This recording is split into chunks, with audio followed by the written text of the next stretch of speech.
الجواز في بيت عيلة ليه مميزات بس أكيد له عيوب، وبيت العيلة بيبقى عبارة عن مثلًا دور أرضي دايمًا بتبقى قاعد فيها العقل المدبر أو الراس الكبيرة، وبعد كده الدور الأول والتاني والتالت بقى دول عايش فيهم الأبناء متجوزين. طب من أهم عيوب الجواز في بيت العيلة إيه؟ إن ما فيش حاجة اسمها خصوصية، الخصوصية دي في الشلاحات، دي عند خالتك، خيال علمي، حاجة ما جاتش يعني. يعني الخصوصية عندك لا تتعدى حمام بيتكم، والحمام برضه مش هتلاقي فيه خصوصية أوي، أنت هتخش تقعد في الحمام تبقى سامع أخوك اللي فوقيك، تبقى عارف هو فطر إيه الصبح، فما فيش موضوع الخصوصية ده أوي. هتبقى مثلًا بتطبخ حاجة، مراتك بتطبخ حاجة في الدور الرابع، هتلاقي الدور الأول بتكلمها بتقول لها بُصّي شيلي البصلة عشان قرّبت تتحرق، أنتِ بتعملي بسلة والّا بتعملي كشري والّا ما فيش الكلام ده خلاص.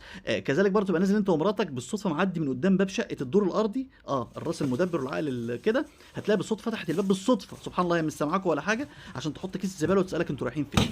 سهرتوا ورجعتوا الساعة 4:00 بالصدفة وأنت طالع برضه تلاقي الباب اتفتح عشان تسألكم أنتم عملتوا إيه يعني، فهي دي الفكرة. كذلك برضه موضوع المقارنة بقى، يعني الدور الرابع اشترى اير فراير، احنا هنشتري اير لاين، شركه طيران بقى. الدور الرابع اشترى دش، احنا هنشتري ديش ووشر. الدور الرابع من التالت مثلا اشترى غساله، هنشتري غساله وغساله اطباق، فاهم؟ عادي حتى لو مش عايزينها، بس لازم. كذلك تكوين الجبهات بقى، يعني كل فتره كده بتبقى في المصالح بتتصالح، تلاقي الدور الثاني والثالث كونوا جبهه مع بعض على الدور الاول والرابع في خناقه، والدور الارض دايما بيبقى هو الحك